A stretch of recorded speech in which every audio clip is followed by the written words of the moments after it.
दोस्तों, अगर जिंदगी में हर चीज आसानी से मिल जाए तो हर कोई कामयाब ना हो जाए, और खासकर जो लोग स्पोर्ट्स से रिलेटेड है। अगर स्पोर्ट्स में आपको कुछ करना है तो आपको मेहनत करनी होगी, आपको एक तपस्या करनी होगी, तब जाके आप कामयाब हो सकते हो। सो दोस्तों, जब आप कोई चीज करते हो, जब आप उस जुनून के साथ लगे रहते हो, तो गरीबी भी आपको रोक नहीं सकती है। तो दोस्तों, आज जो हमारे वॉरियर हैं, उन्होंने कुछ इसी तरीके का चमत्कार किया है, इसी तरीके का उनका जुनून आपको देखने को मिलेगा। तो चलिए उनसे मिलते हैं और जानते हैं कि उन्होंने ये कैसे किया। लेकिन हाँ दोस्तों, उनसे मिलने से पहले मैं उनकी एक छोटी सी झलक आपको जरूर दिखाना चाहूंगा। आप झलक देखिए, हम उनसे रूबरू होते हैं। Thank you so much.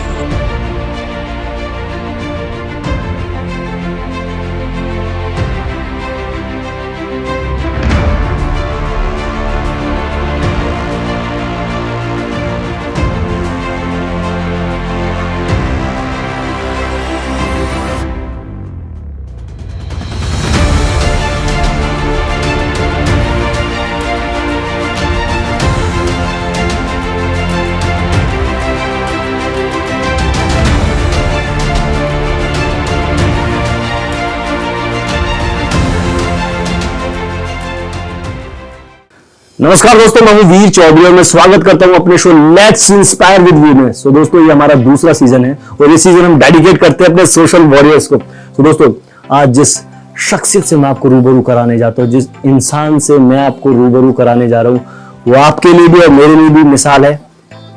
ज्यादा ना बताते हुए उनसे पूछते हैं कि वो क्या कर रहे हैं और किस तरीके से कर रहे हैं। शिवालिक भाई, मैं तहे दिल से मैं स्वागत करता हूं अपने शो में, और जितने भी आपने अचीवमेंट किए आपको बहुत बहुत बधाई। और आपके बच्चे भी बहुत ही अच्छा खेल रहे हैं, और मैं तहे दिल से मैं भगवान से प्रार्थना करता हूं कि आप ऐसे ही आगे बढ़ते रहिए, आपके बच्चे ऐसे ही आगे बढ़ते रहे। Thank you so much.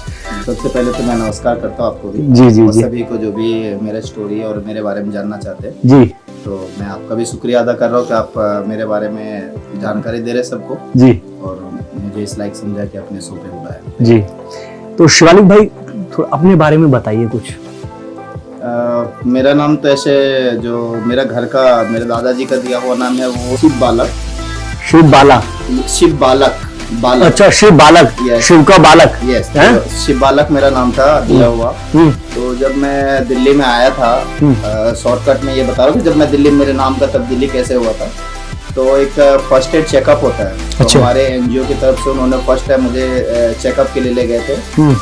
Tools वगैरह सारा चीज जो चेकअप होता है, कोई भी नया बच्चा आता है, कोई बीमारी तो नहीं है, कहीं कुछ खराबी है, तो मैंने शिव बालक बोला तो उन्होंने शिवालक लिख दिया, जो मेरे नाम का भी गलती से लिख दिया। तो फिर इंग्लिश में वो शिव बालक, शिवालक, शिव बालक से शिवालक हो गया, तो वो चलता ही रह गया। तो ये है शिवालक राज नाम है मेरा। पूरा नाम जो है वो शिवालक पूजा राज है। तो शिवालिक भाई, बीच में आपकी वाइफ का नाम आपने रखा है पूजा? वो नाम थोड़ा ऐसा ही था कि लव मैरिज हुआ, तो मैं सिर्फ बीच में क्रिकेट में चला था ना, सब मदर का नाम लिखते थे जी। तो मदर का नाम मुझे एक्चुअली में याद ही नहीं था, क्योंकि मदर का कोई नाम ही नहीं लेता घर पे। तो मैंने सोचा चलो ठीक है, सबसे जो प्यारा है वाइफ ही है। उस टाइम पे आई थिंक लड़का नहीं हुआ था, तो मैंने नाम के आगे लगा दिया था शिवालक पूजा राज। बहुत सारे लोगों ने बोला भी, कुछ लोगों ने ये भी मतलब निकाला कि हो सकता है दोनों मियां बीवी में लड़ाई झगड़ा हुआ होगा, इसीलिए वाइफ का नाम लिखा है। तो बहुत सारे मैसेज भी किया, मैंने किसी को रिप्लाई नहीं दिया। जिसको जो सोच रहा है सोचे। बिल्कुल, लेकिन ये तो आपकी पर्सनल हुआ ना, तो लेकिन कई दोस्त यार होते हैं ना कि चलो मजाक करते, क्यों लिखा है। ये सर होता क्या है कि ये चीज औरतों पे थोपी जाती है ना, हमारा नाम लगा, वो सब। जी जी, तो ये अपोजिट हो रहा है। तो अपोजिट हो रहा है, लेकिन उन्होंने भी किया है कि उसका नाम पूजा है जी, सिर्फ पूजा ही है। और अगर देखा जाए तो अदर कास्ट मैरिज है, कश्यप है, तो फिर उन्होंने मेरा नाम आगे लगा दिया, राज, पूजा राज। और बढ़िया। तो दोस्तों, ये सोच है, और इस सोच से पता लगता है कि किस तरह के इंसान है। तो बहुत ही उम्दा, और यही है कि आज बहुत कुछ सीख के जाएंगे यहाँ से। जी शिवालिक भाई, आपने अभी तक जितने भी कंपटीशन आपने खेले हैं उनमें आप गोल्ड लेके आए, तो ये गोल्ड से एक रिश्ता हो गया है। रिश्ता कही है या जिद कही है, क्योंकि क्या था कि जब एनजीएम सलाम बालक में रहते थे तो जो हमारे से पहले कराटे वाले सारे थे, जो भी मेरे से सीनियर वाले कराटे करते थे, तो 2 को मैं फॉलो करता था, तो उनका भी देखा था कि मैं गोल्ड ही गोल्ड था। अच्छा। जब एक बार मेरा पहला टूर्नामेंट था, मैं गोल्ड जीता और उनका सिल्वर मतलब मिला, जो इतना पुराना था, तो उनका थोड़ा क्या हुआ, मेरा गोल्ड हुआ तो मैं थोड़ा ऊपर हो गया। अच्छा। और वो जो इतने साल से चैंपियन थे, सिल्वर आते थोड़ा सा नीचे हो गया, मेरे से डाउन हो गया, मैं नया तो डाउन हो गया।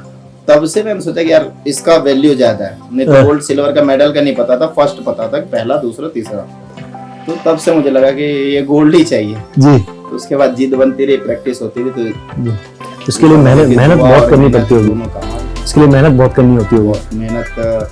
मेहनत ऐसी है कि हमारे हॉस्टल से YMCA कनॉट प्लेस में, जो जहाँ मैं कराटे सीखता था, हॉस्टल से कनॉट प्लेस का आई थिंक 4 से 5 किलोमीटर डिस्टेंस है जी। तो 2000 की बात है, तो उस समय हमें 2 रुपए मिलता था किराए के लिए, 2 रुपए जाने का, 2 रुपए। कौन सी सन बताइए? 2001 जी, एग्जैक्ट जो है 2001 या 2000 की बात होगी। तो जब मैं कराटे करने जाता था, तो वहाँ से क्या कि मुझे मिलता था 2 रुपए जाने का, 2 रुपए आने का जी, 4 रुपए। तो हम 3 जने जाते थे, मेरे 2 फ्रेंड थे, तो तीनों जब जाते थे तो हमारा हो गया 12 रुपए। तो वो 12 रुपए बचाने के लिए हम क्या करते थे, शॉर्टकट रास्ता होता है ना गली गली से, वो पैदल जाते थे, पैदल आते थे। तो वो क्या होता था, वहां जाके हम वो दौड़ाते थे YMCA वाले। तो कोच ने बोला ये तो यार 5 किलोमीटर पैदल ही आते, तो ऐसे ही गीला हो रखा है, चलो डायरेक्ट इनको प्रैक्टिस करा। गोल्ड में आधे से ज्यादा तो उसका भी हक था, 2 रुपया लालच भी और मेहनत भी, दोनों को मिला के बहुत बढ़िया, बड़ा मजा आ रहा है। और ये चीजें जब आप चैंपियंस के साथ आप बैठते हो तो बहुत कुछ सीखने का मौका मिलता है। देखिए कितनी सिंपल वे में इन्होंने बता दिया है कि किस तरीके से इंसान कामयाब होता है और किस तरीके से उसकी जो जिंदगी है वो जुड़ी रहती है। तो बहुत ही उम्दा तरीके से आपने बताया है। गालिब भाई, एक चीज़ और पूछना चाहूँगा, तो मेरे दर्शक भी जानना चाहेंगे कि जब आपके फादर ने ज़मीन के बदले आपको किसी को दे दिया था, तो थोड़ा उस पर थोड़ा नज़र डालिए, क्या था ऐसा? मतलब मुझे लगता है कि एक माँ बाप का क्या होता है कि एक पत्थर का दिल होना चाहिए ऐसी चीज़ें करने के लिए। जमीन के बदले देना तो नहीं बोलेंगे, जो मेरे गांव में जमींदार है, वो शहर में जज भी थे, वो रांची हाई कोर्ट में जज थे, तो उनका बेटा वगैरह मधेपुरा में रहता था। जो हमारे गांव में जितने भी 90% जमीन उन्हीं का, जो जज है उनका था। उनके यहाँ जो भी कोई काम करने जाता था या कोई काम करता था, वो क्या करते थे, उसको पैसा ना देके वो अपना जमीन दे देते थे। अच्छा। इतना बीघा जमीन दे दिया, जब तक तुम काम करेगा ये जोत के तुम खाओ।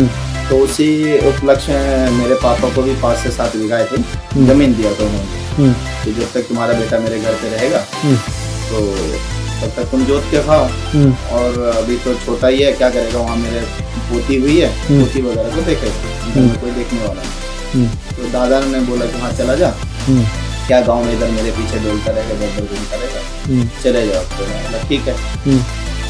अभी बात हुई, जैसे आपसे अभी बात हो रही है, सडनली उनका जो संदेश वाहक जो गांव में जो देख रेख करता था, उन्होंने बोला अभी भेज दो। अच्छा। हाँ, तो मैं शॉर्ट्स और बनियान पहना हुआ था, तोलिया लिया एक पतला वाला अंगोछा जिसको बोलते हैं, निकल गया, साइकिल में बैठ गया, तो पहुंचा दिया जी। तो वहाँ पे रहने लगा। लेकिन उस समय तो दुख दर्द का कोई नहीं पता था, गांव में तो ऐसे खेलते रहते हैं। वहाँ गया तो मुझे अच्छा भी लगा शुरुआत में कि घर देख के, पहली बार मैंने टीवी देखा था, सारा चीज ये सब चीज देखा था, तो रहने लगा वहाँ पे, मन लग गया। 10 दिन तक तो मुझे कोई कुछ बोला नहीं, क्योंकि मैं बच्चे के साथ ही खेलता रहा, छोटा था काफी, और बच्चों को समझ भी नहीं होती, जैसे तो खेलता कूदता रहा, तो उनको कोई लगा नहीं। फिर धीरे धीरे क्या हुआ कि उन्होंने फिर झाड़ू पकड़ा दिया, फिर पानी लेने के लिए पकड़ा दिया, फिर बर्तन, मतलब इस तरह से धीरे धीरे मुझे काम सिखाते गए जी। मैं सीखता भी गया। मुझे तब भी कोई तकलीफ नहीं थी, क्योंकि मुझे सोने को मिलता था, खाने को मिलता था, मुझे टीवी, मुझे आज़ादी थी। उनके बच्चे के साथ खेलता था, बच्ची स्कूल जाती थी, उनको मैं साथ चला जाता था, ऐसे उंगली पकड़ के थोड़ी दूर तक पहुँचाने के लिए जी जी जी। लेकिन फिर क्या हुआ, थोड़ा सा कभी नमक ज्यादा हो गया तो पीट देना। जज साहब तो नहीं करते थे कुछ, खाना आप ही बनाते थे? बना लेता था। मतलब इतनी कम उम्र में? जैसे बहू है, बहू ने बता दिया शिवालक नमक डाल दो, सब्जी काटो, मैंने सब्जी काट दिया, उन्होंने फ्राई कर दिया, नमक डाल दिया। अब जब नहीं सुनना है तो नाम लगा दिया शिवालक ने किया है। अच्छा। तो जज साहब तो कुछ नहीं करते थे, वो तो बोल देते थे ठीक है बच्चा है छोड़ो कोई नहीं मैं खा लूंगा। लेकिन जो उनका बड़ा बेटा था वो क्या करते थे, कॉलेज में वो प्रोफेसर थे तो वहाँ का होगा या जो भी अब पता चला, उस समय तो नहीं पता था कि फ्रस्ट्रेशन है, मुझे लगा था नमक ही ज्यादा होगा। अच्छा। तो उन्होंने मार दिया।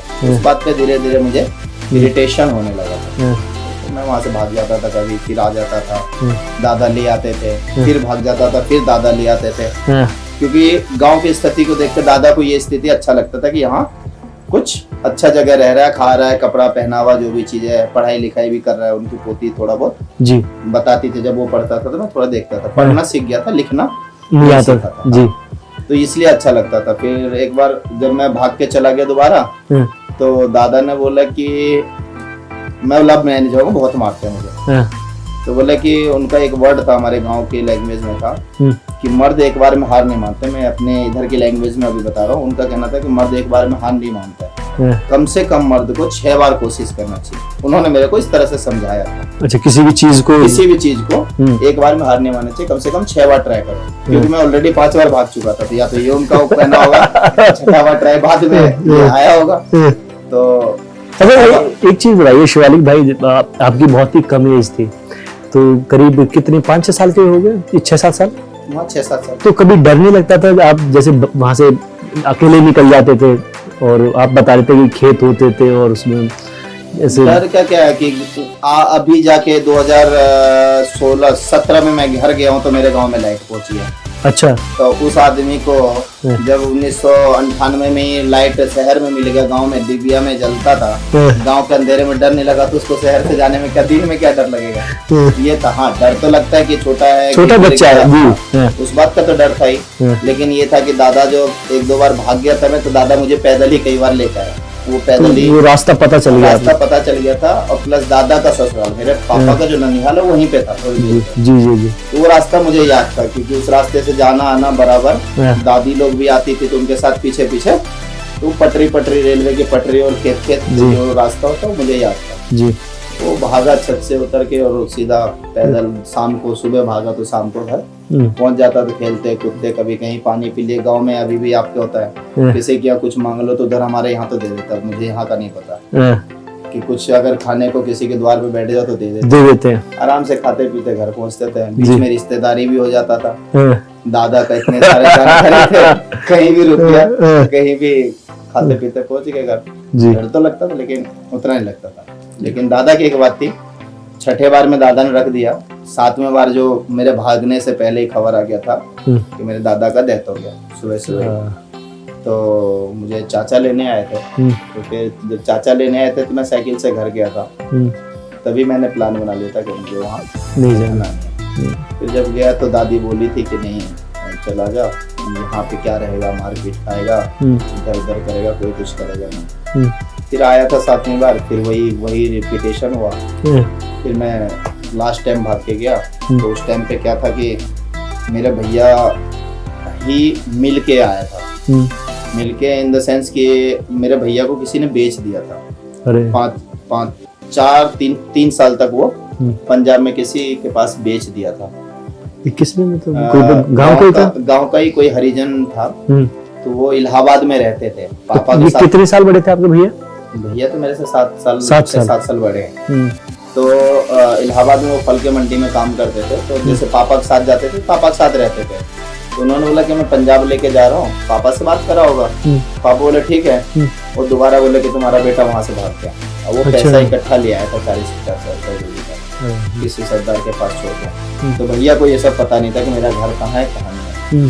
फिर उसको बाद में बड़े पापा ढूंढ के लाए थे। जब मैं 7वीं बार गया था तो भैया मिला था मुझे उस टाइम। अच्छा जी। तो भैया ने बोला कि चल मेरे साथ इलाहाबाद। फिर इलाहाबाद आ गया था मैं, इलाहाबाद में रहने लगा। पापा से थोड़ी दूरी हो गई, लड़ाई झगड़ा सब चीज से दूर हो गया। अब शैतान तो मैं भी था ही, लड़ाई झगड़ा होता ही था। वहाँ फल खाओ, अपना मंडी में आराम से घूमो, जिसको चाय पहुँचा दो वो 5 रुपए दे दिए, किसी को कुछ पहुँचा दो पैसे दे देता था। ऐसे रहते रहते वहाँ जिंदगी बीतने लगी। शिवालिक भाई, ये जो इस्लाम बालक जो ट्रस्ट है ना? हाँ, तो यहाँ तक कैसे पहुँचे वो? थोड़े जर्नी के बारे में अपनी बताइए। जैसे कि मैं अभी पहले बता रहा था, इलाहाबाद में मैं था। इलाहाबाद में दोस्तों की मंडली बनी थी, तो लड़ाई झगड़ा होता है। तो उसमें क्या हुआ था कि वहाँ भी गाली गलौज होता रहता, तो गाली गलौज तो ठीक है, एक नॉर्मल है, गाली देते, फिर उसमें भी एक अचानक माँ का गाली दे दिया। अच्छा। तो मेरे से बड़ा था, मैं उसको मार नहीं सकता था, मैंने वो पत्थर उठा के मार दिया, तो उसको थोड़ा लग गया। तो उसकी मम्मी आई थी शिकायत करने, तो भैया तो थे नहीं, तो मैं जाके चुपचाप बेड के नीचे छिप गए। हाँ, जहाँ भैया रहते थे, तो उसके नीचे जाके मैं छिप गया था। तो फिर क्या हुआ कि भैया शाम को आए, मारे पीटे थे आपके जो भाई है। हाँ, तो एक दो थप्पड़ मारा कि यहाँ आया है तो क्या मतलब इसीलिए की बेइज्जती करवाने, ऐसे वैसे गुंडागर्दी करेगा ऐसे। तो बोला इससे अच्छा गाँव में रह जाओ, वहीं गुंडागर्दी कर। तो मुझे थोड़ा बेकार सा लगा, क्योंकि वो मेरा सगा भाई था, तो मुझे ये लगा कि हम दो ही भाई तो है, और मेरे मम्मी है नहीं, पापा से भी अलग भैया लाए और मुझे कोई मार रहे हैं। तो मुझे दुख हुआ था उस टाइम पे, थोड़ा समझदार हो गया था मैं इलाहाबाद आते, तो दिल पे वो लग गया था। तो मैं छत पे चला गया था, फर्स्ट फ्लोर पे, आज कूद ही जाता हूँ। तो मैं गया तो था कूदने, फिर किसी ने बोलते तेरा भाई ऊपर जाके चढ़ा है, तो सीढ़ी वीढ़ी कुछ नहीं था, लटक उटक के पानी के टंकी के सहारे से कैसे भी चढ़ गया था। तो आके ऊपर समझाया भाई ने। हाँ, भाई ने समझाया, तो फिर मतलब चलो ठीक है, समझ गया। दूसरे दिन फिर खेल कूद, फिर लड़ाई झगड़ा, फिर मार दिया मैंने। तो उस दिन क्या हुआ कि जब मारा तो मुझे डर सताने लगा, आज फिर मैं मार खाऊंगा भैया से फिर मार खाऊंगा। मैंने फिर सोच लिया कि अब जाना ही है मुझे, मैं घर भाग जाता हूँ। अच्छा, बिहार चला जाता, बिहार, पर पता कुछ नहीं था कहाँ जाना कहाँ नहीं जाना है। तो मैंने ताला तोड़ा अपने अलमारी का, भैया चाबी लेके जाते थे, तो उसमें पैसा ढूंढा, पैसे ही नहीं मिले। कितने साल के थे आप? हो गया होगा 8 साल के आसपास। 8 साल का, 8 साल 9 साल के आसपास हो गया होगा, 8 साल। तो ताला तोड़ा मैंने, उसका जो बॉक्स होता है, लकड़ी का बॉक्स था, वहाँ पे सारे जैसे मजदूर वगैरह होता है उनका बॉक्स था, तो बॉक्स तोड़ के मैंने और उसका देखा, पैसे वैसे ढूंढा, पैसे वैसे कहीं से मिला ही नहीं, कुछ नहीं मिला। उसमें 10 रुपए मिले, 5 रुपए मेरे पास था, 15 रुपए टोटल हुए। तो मैं तब क्या करूँ, फिर दूसरे का भी ताला तोड़ा, उसमें भी कुछ नहीं मिला। फिर मैं वहाँ से चला गया, वहाँ से ऑटो में लटक के 2 रुपए लिया, स्टेशन पहुंचा। तो मुझे लगा कि अब कहीं पता चल जाएगा 2 जने का ताला तोड़ा हूँ, मेरा वो आके मारे ना भैया, ताला तोड़ा पैसे नहीं भी लेते, क्योंकि वहाँ पे क्या था कि मजदूर वर्ग के सारे रहते हैं, तो किसी का भी ताला टूटा हो ना, तो जो उस घर पे रहता तो उसके ऊपर इल्जाम लगा देते थे। अच्छा। वो 10 रुपया वो बोल देते थे, मेरा 500 रुपया था, 200 रुपया था। तो ये डर सता रहा था कि पैसा तो मिला कुछ नहीं, बदनामी अलग, बिल्कुल, और पीटना अलग है आज तो मैं, मेरे को भागने के चक्कर में जो मुझे पहले स्टेशन पे जो पहली ट्रेन मिली, मैं उसमें गया, पढ़ा भी नहीं मैं कहाँ था। तो जब आई थिंक 2-3 घंटे बीत गया होगा, मैं ऐसे ही बस बैठा रहा, अंगूछा कच्चा और बनियान टाइप का जो हाफ टी शर्ट होता है, तो वो पहन के मैं बैठा रहा बाथरूम के पास। जब 2-3 अच्छा, आपको पता नहीं था कि कौन सी ट्रेन है, क्या कौन सी ट्रेन है पता नहीं, मुझे बस बैठना था कि मुझे जाना है, क्योंकि इतना पता था कि इलाहाबाद स्टेशन से बिहार जाती ट्रेन।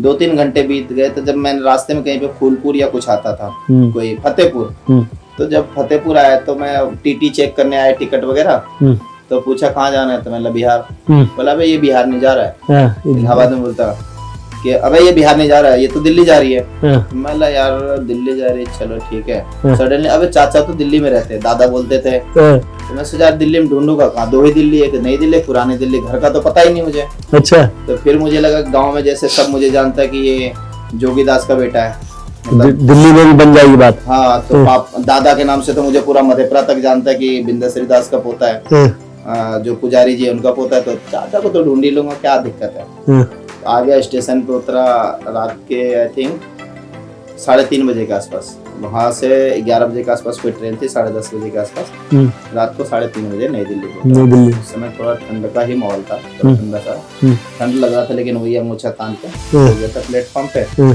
सुबह जब निकल रहा था गेट से, तो सडनली गेट के पास जाने से पहले किसी दोस्त यार ने रोक दिया। दोस्त यार क्या मतलब, किसी कंगले ने, कबाड़ी में, अरे कहाँ जा रहा है? मैं लेकिन जा रहा हूँ, बाहर जा रहा हूँ, टिकट है? मतलब नहीं। बोला इधर से मत, टीटी बहुत मारेगा, अच्छा पुलिस में भेज देगा।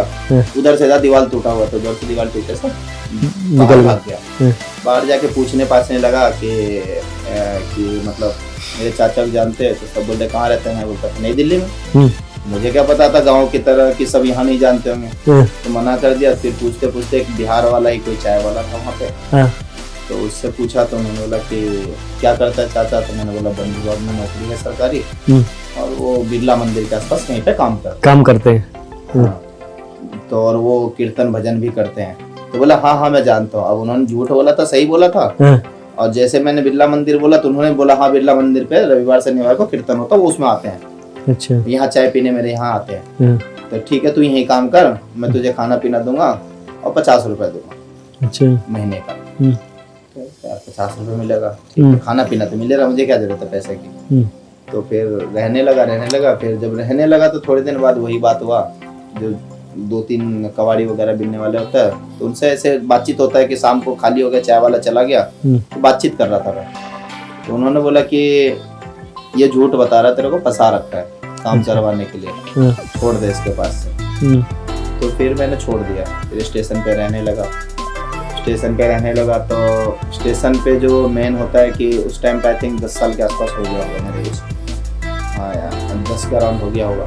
तो फिर जब मैं स्टेशन पे था, स्टेशन पे रहते हुए तो वहाँ देखता था कि एक बोतल होता है, जैसे आप लोग पानी का बोतल ट्रेन में जाते पी के फेंक देते, वो खाली बोतल हम उठाते थे और हम लोग कोशिश करते थे कि किसी का शर्ट मिल जाए, मतलब शर्ट टी शर्ट में तो आएगी नहीं बोतल। बिल्कुल। तो ये ऊपर से बटन खोला, शर्ट को नीचे से बांधा और इधर 4 बोतल इधर 4 बोतल रख के जितने भी बिहार और बंगाल जाने वाली ट्रेन है उसको 5-5 रुपए में बेचते थे। फ्री का बोतल, फ्री का पानी 5 रुपए, 10 बोतल एक गाड़ी में मिल गए तो 50 रुपए। ऐसे करके कमाते थे। वहीं पास में शीला सिनेमा हॉल है, इंडिया पहला 75 mm थिएटर है वो। बस जाके पिक्चर देखते थे, खाते थे स्टेशन पे, पूरा खूब मजे करते थे। ये सिलसिला चलता रहा। फिर कभी कभी क्या होता था, सीट भी फिर गैंग बन गई। गैंग होता है वहाँ पे, बीच में कंगला वॉर भी हुआ था, 2000 के आसपास की बात है। अच्छा। 2001 की बात है। तो उसमें मर्डर कर दिया था कंगलों ने, आपस में लड़ाई है। हाँ, काफी न्यूज वगैरह में चर्चित रहा था। उससे डर हो गया था तो हम लोग ने साइड कर लिया। तो एक हमारी गैंग बन गई। जैसे 2-3 गैंग थी, तो उस समय एक हमारे मुस्तफा या कुछ नाम था, नाम नहीं मुझे याद नहीं है, तो उनका गैंग था, तो उनके साथ हम लोग ज्वाइन हो गए। तो ये था कि कुछ सिल्वर फाइल होता है, जैसे राजधानी में है सब चीज में, तो आप सिल्वर फाइल जो खाना देते हैं, जिसमें खाना पैकेट होता है, पैक होता है, तो हम खाना लेने जाते थे। तो पैकेट वो बिकता था, आई थिंक 80-90 रुपए किलो बिकता था। अच्छा। हाँ, जो खाने का सिल्वर फाइल होता है, तो हम इकट्ठा करते थे। जैसे बीच भूख लगा तो किसी का खाना पड़ा हुआ आधा मिला, खाया हुआ तो वो खाया। कभी कुछ मिला, कभी पानी का बोतल, किसी ने कुछ उठाते वक्त 10 रुपए दे दिया, वो हो गया। तो एनजीओ तक कैसे पहुंचे ये सलाम वाले? एनजीओ की तो ये करते करते थोड़े दिन हो गया। फिर सीट भी लगाने लगा, एक जो बोलते हैं ना गुंडागर्दी वाली बात। गुंडागर्दी मतलब आप मेरे सरदार हो, बॉस, तो आपके साथ हम 10 मतलब छोटे छोटे चिंगी मंगे ऐसे हम जाके लोकल ट्रेन में चढ़ने वाली, जैसे बिहार जा रही है, आप समझ लीजिए कि कोई एक्सप्रेस जा रही है, तो जनरल बोगी होती है, तो जनरल बोगी हम जाके चिन्नी मुन्नी जाके लेट जाते थे, हेलमेट पूरा सो गए। हाँ, तो कोई भी बिहार जाने वाले को हम बैठने नहीं देते, या उत्तर प्रदेश जाने वाले को 50 रुपए लेकर बैठने देते। अच्छा। तो नहीं मानता था, हम लोग को मारता था। तो आप जैसे सरदार आगे बेल्ट लेते, कैसे गाली दे रहा, कैसे मार रहा, तो सब अपने आप बैठना है, सबको 50-50 रुपए देकर सीट बेच दी हमने। ये करते करते पुलिस वाले से भी दोस्ती हो गई। तो जब इनका हफ्ता वसूली तक तो ठीक था कि पैसे लेते थे, लेकिन एक दिन गोल टोपी वाला बोलते हैं, उसको हम लोग गोल टोपी वाले बोलते हैं, जो स्पेशल होता है, आरपीएफ का स्पेशल ब्रांच होता है, पुलिस वाला होता है। तो वो आए थे उस दिन चेकिंग के लिए। तो उस दिन हम लोग पकड़े ही जाने वाले थे, लेकिन हम लोग भागने लगे। भागते रहे। तो उसमें से मतलब 2-3 तो भाग गए दोस्त लोग, मैं थोड़ा नहीं भाग पाया, तो एक ने गाली वाली दे दिया, मैंने पत्थर उठा के मार दिया, फिर गाली दे दिया। फिर जैसे पत्थर उठा के मारा, मैं माँ की गाली दी, मेन जो टर्निंग पॉइंट था, तो मैंने पत्थर उतार के उनको मार दिया, पुलिस वाले को, उनको लग गया। दूसरे वाले ने मुझे लठ फेंक के मारा, मुझे लगा पाँव पे, तो मैं गिर गया। फिर उन्होंने पकड़ लिया।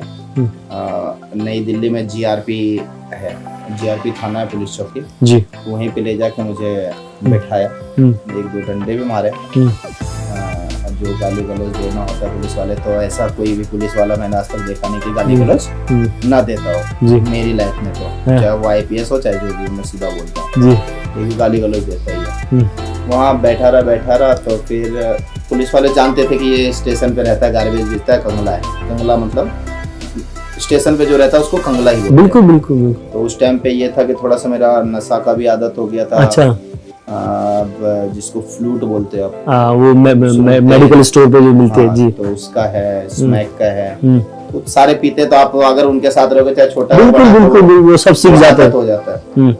तो बोला इसको तो ये तो स्मैक किया है, हाँ, स्मैक भी करता है, ये स्लोगन पीता रहता है, हाँ। ये तो कंगले के साथ का। बोला हाँ हाँ हाँ इन्हीं के साथ का। हाँ। तो क्या पैसा लेता हुआ तो टेबल पे कितना हमारा। हाँ, तो फिर इतने में हमारे ऊपर एनजीओ चलता था, तब तक हम लोग उसको जेल बोलते थे। अच्छा। बालक का एनजीओ था, हाँ, हम लोग उसको जेल बोलते थे। सब बोलते थे वहाँ ले जाएगा तो बंद कर देते, जाली लगा होता है, निकलने नहीं देते हैं, हाँ, खाने नहीं देते, नहीं ना हो तो मारते हैं। अच्छा। तो मतलब इस तरह से सबने डरा रखा था दोस्तों ने। हाँ, तो वो अंकल हमारे श्रीवास्तव भैया थे, जो मेरा पहला टर्निंग पॉइंट था एनजीओ सलाम बालक का। हाँ, तो उसने बोला ये इनको यहाँ क्यों बैठा रखे, पुलिस वाले से पूछा, और इसने सर फोड़ दिया। फिर गाली दे के बोला, जैसे गाली दे मैं फिर उसने बोला, तो उन्होंने श्रीवास्तव भैया है, तो उन्होंने बोला था बैठ चुप। तो उन्होंने बोला कि ऊपर जाएगा खाना मिलेगा। बोला हाँ जाऊंगा। ये छोड़ेंगे तब तो बोले छोड़ देंगे। चल तो पुलिस वाले से उन्होंने बोला, तो मुझे जीआरपी के ऊपर ले गए। तो वहाँ पे जीआरपी पे मैं बैठा, तो 2-4-10 दिन ऐसे रहा। तो फिर शाम को फिर वो आदत दोस्तों की नहीं छूटती थी। एनजीओ में तो मैं आ गया था, पर वो क्या था, ओपल सेंटर था, दिन भर ही शिफ्ट चलता था, रात को नहीं चलता था। अच्छा। रात को जाना कहाँ है, रात को वापस स्टेशन पे सोना है। अच्छा शिवालिक भाई, ये कराटे की जो प्रेरणा है ये कैसे मिली, कि आपने सोचा कि यार कब आपको लगा कि ये कराटे है, किसने आपको ये प्रेरणा दी? प्रेरणा नहीं, हमारे जो एनजीओ सलाम बालक ट्रस्ट में था कि पढ़ाई के साथ साथ बच्चों को क्या है कि स्पोर्ट्स एक्टिविटी कराते थे वो। जी जी। तो मेरा कराटे तो मतलब करने का मन नहीं था। मैंने क्रिकेट के लिए बोला था, अपने जो स्पोर्ट्स कोऑर्डिनेटर थे संदीप भैया। अच्छा। तो उस टाइम पे बहुत सारे फॉर्म भरे जा रहे थे, क्रिकेट के भी, कराटे के भी, बाकी भी और भी बहुत सारे गेम के। जी। तो मेरे नाम के आगे उन्होंने क्रिकेट की जगह कराटे भर दिया, कराटे डाल दिया। कराटे डाल दिया। तो कराटे जाने लगा, कराटे करने लगा। बाकी क्या था कि सलाम बालक में और भी बच्चे वगैरह कराटे करते थे। जब उन्होंने एडमिशन दिला दिया, मैंने बोला, तो बोला एडमिशन हो गया कर लेना, एक साल बाद चेंज कर लेना। जी जी जी। स्पोर्ट्स कोऑर्डिनेटर ने बोला कि अगर मन ना लगे तो चेंज कर ले तू। मतलब चलो ठीक है।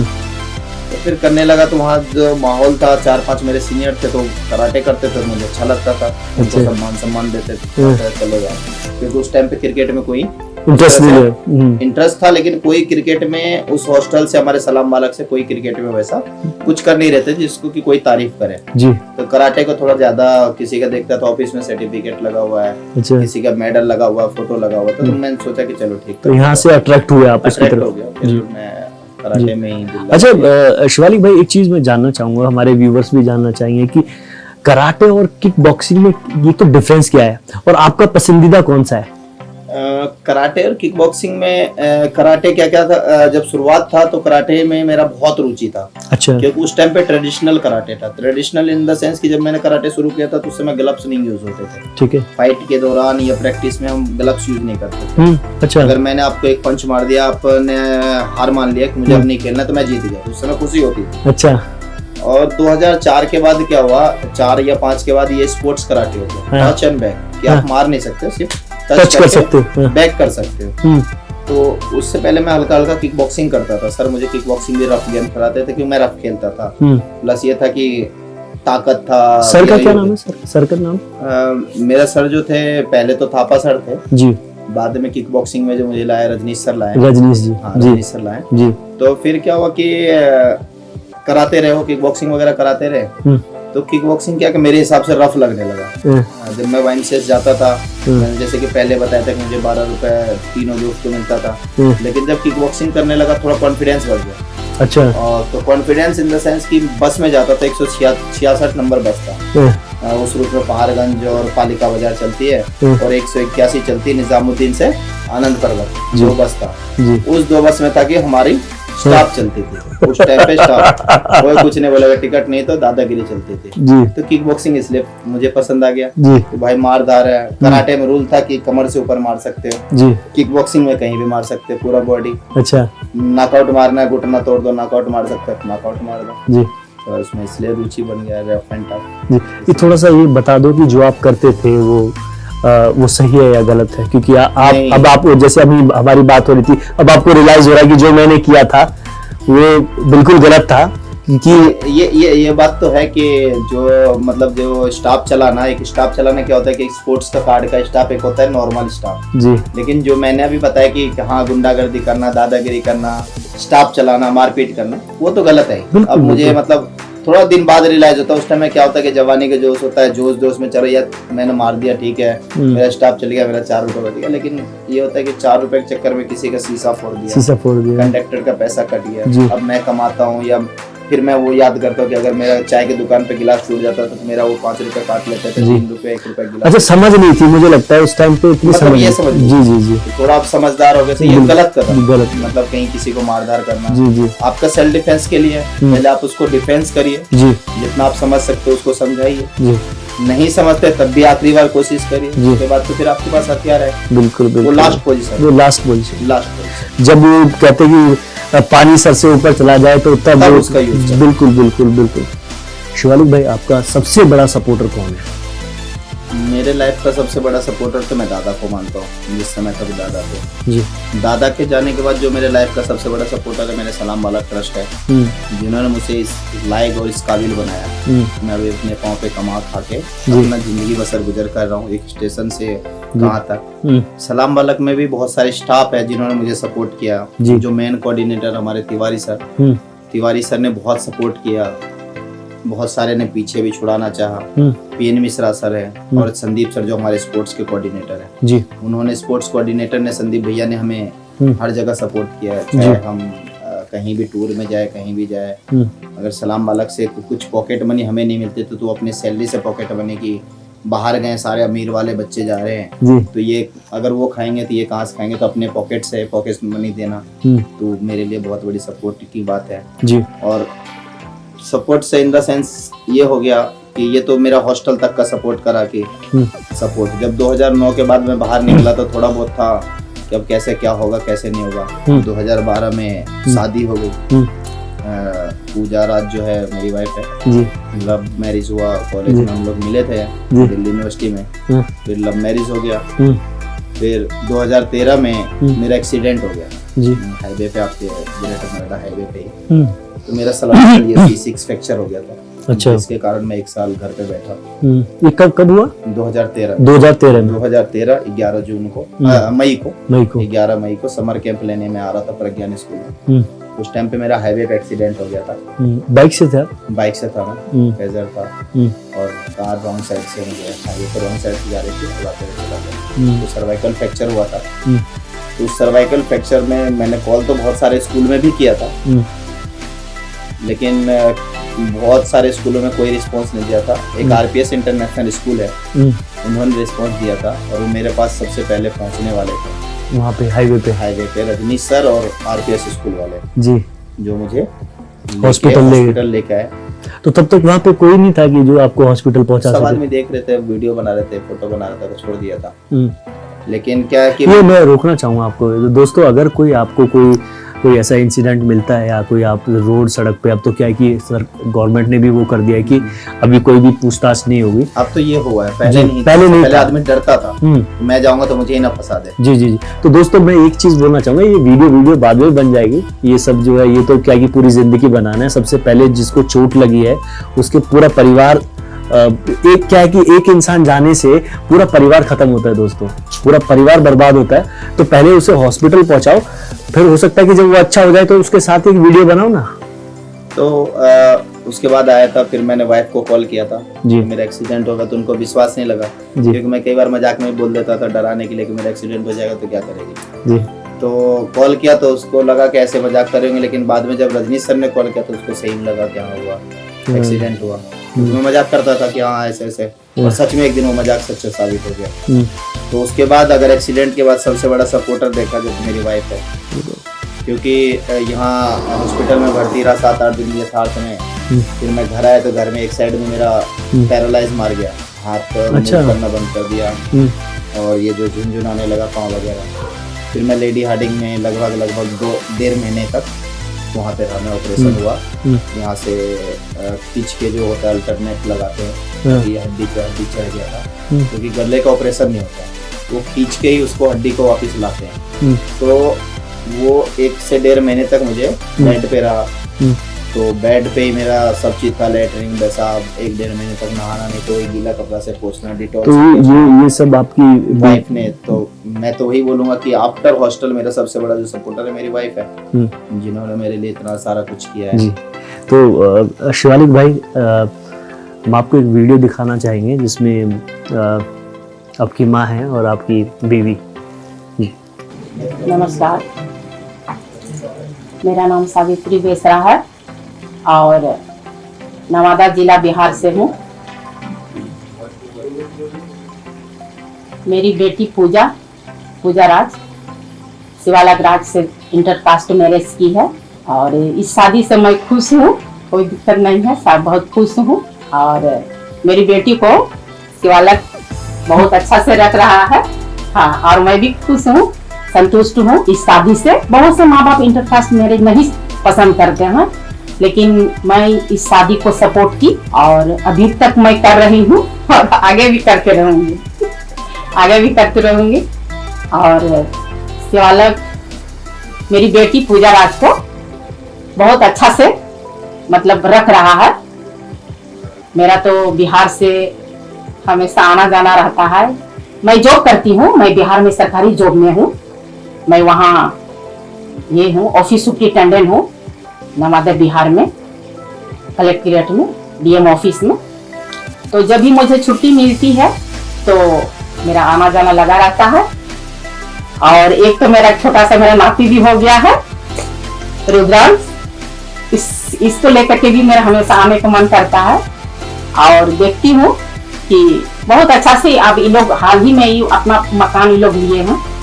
हाँ, अब अपना मकान ये लोग शिफ्ट कर गए हैं। और ये मैं यही चाहती हूँ कि भगवान से मेरा यही प्रार्थना है कि शिवालक आगे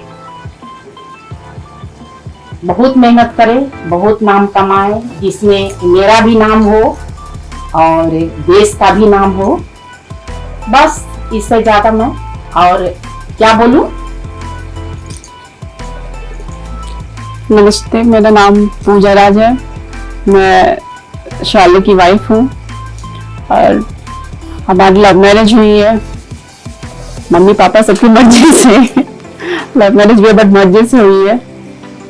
और शिवालक लव मैरिज हुई तो प्यार भी बहुत करते हैं, केयर भी बहुत करते हैं, गुस्सा भी है बहुत करते हैं वो, और ख्याल रखते हैं। गुस्सा अब पहले बहुत था, अब कम गया है, बट ख्याल बहुत रखते हैं सबका, मेरा, बेटे का, सबका, मम्मी पापा, पूरी फैमिली का, सबका। तो और अभी दोनों ने खेलना छोड़ रखा है। मैं चाहती हूँ कि वो फिर से खेले, शुरू करे, वो मेडल लाए, इंडिया के लिए खेले। तो मैं भी चाहती हूँ, मैं भी उनके लिए विश करती हूँ कि वो और आगे बढ़े और तरक्की करे, नाम रोशन करे फैमिली का, देश का, सबका। और बस ऐसे ही आगे बढ़ते रहे। मेरा सपोर्ट, सबका सपोर्ट उनके साथ है हमेशा और हमेशा रहेगा। तो शिवालिक भाई, कैसा महसूस करते हो जब आपके इतने बड़े सपोर्टर आपके साथ होते हैं और वो आपकी बैकबोन होते हैं और हमेशा साथ में होते हैं, तो कैसा महसूस करते हो? क्योंकि जब आपने बताया कि उस टाइम पे आपका कोई नहीं था, अब आपकी फैमिली है, तो किस चीज का डर है आपको? अब तो नहीं है, अब नहीं है। पहले ये था कि थोड़ा सा डर तो था कि यार सलाम बालक ट्रस्ट से 2013 में निकल गया, अगर कुछ हो जाएगा देखेगा कौन, सलाम बालक दोबारा देखेगा कि नहीं देखेगा। अच्छा। ये डर था। लेकिन जब एक्सीडेंट हुआ उसके बाद मेरे सपोर्टर में 1 साल कोई भी प्राइवेट स्कूल आपको सैलरी नहीं देगा अगर घर पे आप एक्सीडेंट के बाद। अच्छा। तो पैसे प्राइवेट में यही है कि पैसे आना बंद। तो थोड़ा सा फाइनेंशियली सपोर्ट जो है ऑपरेशन वगैरह में सलाम बालक ट्रस्ट ने भी किया। अच्छा। जब मैंने कॉल किया आफ्टर रिहेबिलिटरी, उन्होंने जो भी गले में लगना था, एल्युमिनियम का, चेस्ट पे लगना था पूरा, क्योंकि मैं एक तरह से रोबोट बन के हॉस्पिटल से निकला था जब 2 महीने बाद निकला था। मेरी सासू माता थी कि सासू माता का था कि 10,000 15,000 रुपए भेजना ही है, किराया तो जाना ही है जी। जब 1 साल अगर काम नहीं करेगा तो पैसा आएगा नहीं, इतनी सेविंग है नहीं। आया कहीं से कुछ पैसा हुआ तो खर्चा इधर हो गया, उधर बाइक लिया था उस टाइम पे जी। फिर जाता था सारा चीज। तो सासू माता का सपोर्ट बहुत रहा, ससुराल से मेरा बहुत सपोर्ट रहा। भैया से मैं मांग नहीं सकता था क्योंकि भैया बस मजदूरी थे। जी। 1-2 बार मांगा तो उन्होंने थोड़ा बहुत जो भी था 500 जो कर दिया। बिल्कुल बिल्कुल। हाँ, लेकिन ये था कि सासू माता दे सकती थी तो उन्होंने आके अपना टाइम भी स्पेंड किया। ससुर जी भी आए, साले लोग भी आए, तो पूरा मेरे को ससुराल की तरफ से पूरा सपोर्ट था। इवन अल्टरनेटिव कास्ट मैरिज के बाद। अच्छा, बहुत बढ़िया। अच्छा शिवालिक भाई, आपकी हर एक इंसान की जिंदगी का एक मकसद होता है, तो आपकी जिंदगी का क्या मकसद है कि आप कैसा देखते हो आप अपनी लाइफ को आगे? जिंदगी का मकसद क्या है कि एक खुशहाल जिंदगी हो, खुशहाल परिवार हो। जी जो मैंने अभी तक चाहा वो भगवान ने मुझे मेरे मेहनत पे दिया है, अभी जी। तक तो भगवान ने दिया है। जी आगे यही कि जो मैंने अपनी कला सीखी है वो गर्ल्स को मेनली जो है सेल्फ डिफेंस के लिए, पर्पस के लिए। एक हमारा अभी रजनीश सर ने, हम सारे कोचों ने मिलके चलाया हमने, बेटी सुरक्षित तो समाज सुरक्षित, ये हमारा टैगलाइन है। बेटी सुरक्षित तो समाज सुरक्षित। जी तो ये हमारा टैगलाइन है और ये हम free of cost every Saturday आपके जो भी दिल्ली एनसीआर के कॉर्पोरेट है और या स्कूल है, जो कॉर्पोरेट में जो लेडीज वगैरह जॉब करती है उनको सेल्फ डिफेंस ट्रेनिंग, और प्लस जो स्कूलों में प्राइवेट स्कूल हो चाहे सरकारी स्कूल हो उनमें ये फ्री ऑफ कॉस्ट ट्रेनिंग हम हर सैटरडे देते हैं जी वहाँ से प्रिंसिपल से मिलके। जी। तो ये एक टारगेट है हमारा भी, रजनीश सर का भी, एक हमारे एनजीओ का, कि जितना ज्यादा हो सके जो हमने कला सीखी है वो फ्री ऑफ कॉस्ट गर्ल्स को दिया जाए। अगर एज ए स्पोर्ट्स कैरियर बनाने आते हैं, मैं 2 घंटा ट्रेनिंग देता हूँ सुबह या शाम, तो फिर तो मैं फीस चार्ज करता हूँ। अच्छा, वो तो मैं फीस चार्ज लूंगा चाहे वो लेडीज हो जेंट्स हो, क्योंकि मेरा भी घर है, मेरा परिवार बिल्कुल है, बिल्कुल भी चलाना। बिल्कुल बिल्कुल। लेकिन जो हमारा टारगेट है जैसे एक बेसिक सेल्फ डिफेंस का, वो फ्री ऑफ कॉस्ट देना, तो हम आपके पूरा क्षेत्र में दे ही रहे हैं। बिल्कुल तो आगे भी यही टारगेट है कि जितना ज्यादा मैंने ज्ञान सीखा है उसे उससे बांट सकूं। जितना दे सकूं, बांट सकूं, जी वो मैं बांटना चाहूंगा। जी मेरे बहुत सारे बच्चे हैं, जो 7-8 बच्चे जो नेशनल चैंपियन हैं, जी उनमें से दो गर्ल्स है जो इंटरनेशनल ब्रॉन्ज मेडलिस्ट है, जी और एक और भी बच्चा है मेरा जो ब्रॉन्ज मेडलिस्ट है। जी 25-30 मेरे ब्लैक बेल्ट ऑलरेडी कराटे और किक बॉक्सिंग में हो चुके हैं जी अभी तक तो। जी। तो आगे और भी है कि जितना ज्यादा हो, जो मैंने शिक्षा ली है उसको वो आगे बांटो। बहुत ही उम्दा काम कर रहे हो आप और आपको बहुत बहुत बधाई, ऐसे ही करते रहिए। लेकिन मैं आपको एक क्लिप जरूर दिखाना चाहता हूँ। आपके एक स्टूडेंट ने आपके लिए कुछ बोला है तो वो जरूर देखेंगे। नमस्ते, मेरा नाम विकास है और मैं शिवालिक सर के अंडर कोचिंग लेता हूँ। शिवालिक सर एक बहुत अच्छे कोच हैं। वो हमेशा हम स्टूडेंट्स को मोटिवेट करते रहते हैं ताकि उनका स्टूडेंट और अच्छा करता रहे।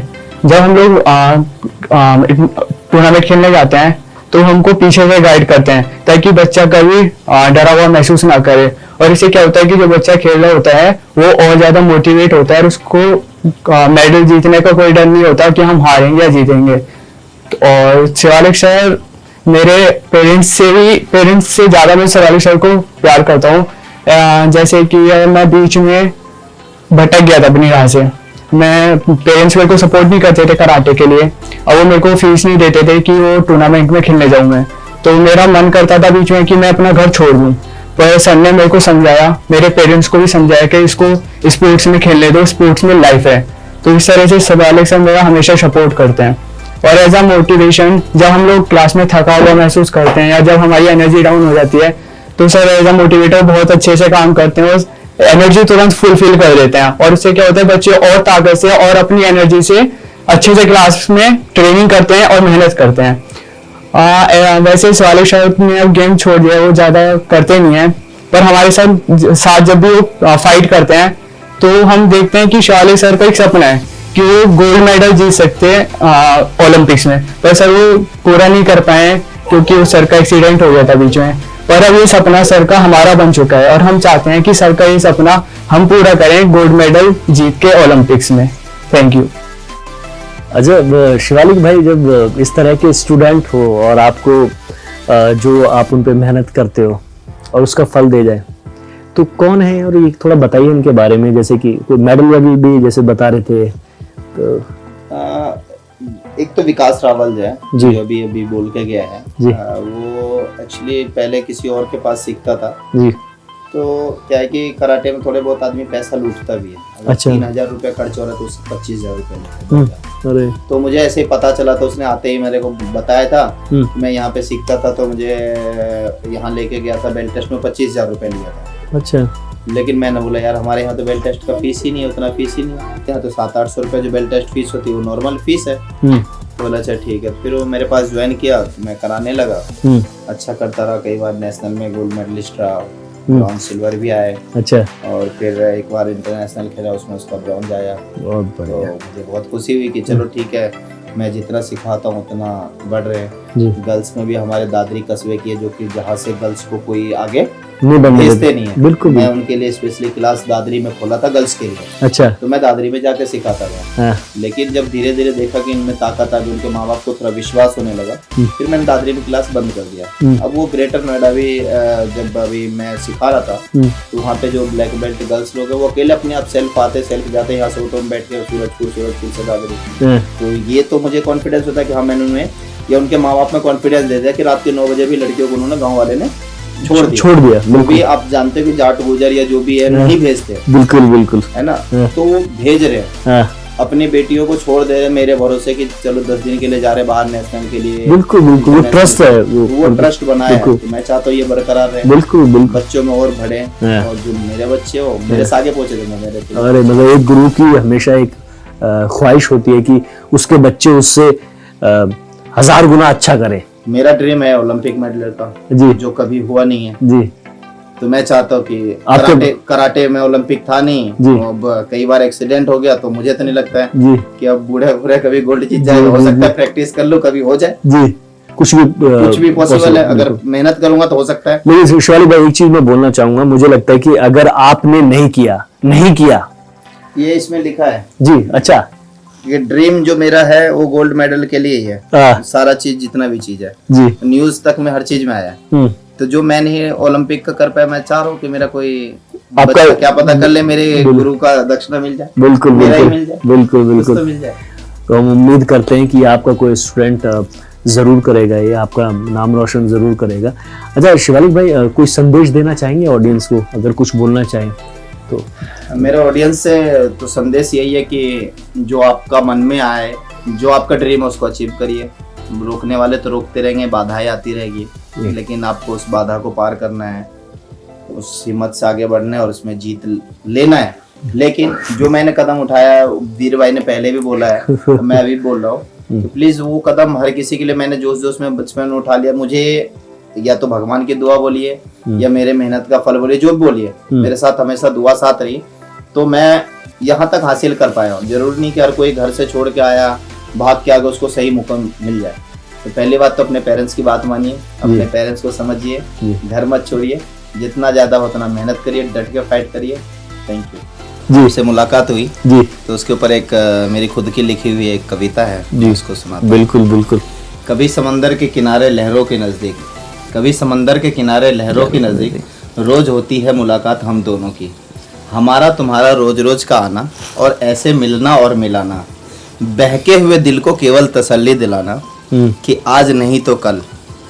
वीर भाई के लिए भी है कि आज नहीं तो कल होगा अपना मिलन, तब तक ए दिल इंतजार कर, अभी तो मुलाकात ही काफी है, केवल मुलाकात कर, केवल मुलाकात कर। केवल मुलाकात भाई है। साहब का जो सेकंड सीजन है बहुत फले फूले, फिर मुलाकात होगी, मैं और आगे जीतूं, मेरा हो सकता है कि और बच्चा कोई मेडल जीत जाए, बिल्कुल, और कामयाबी जरूर मिलेगी। जरूर। बिल्कुल। अच्छा शिवालिक भाई, हमारे शो का एक फॉर्मेट है कि हमारे जो गेस्ट होते हैं हम उनका मुंह मीठा कराते हैं, तो उसके बाद में छोड़ेंगे आपको। चलो मैं लिया यार।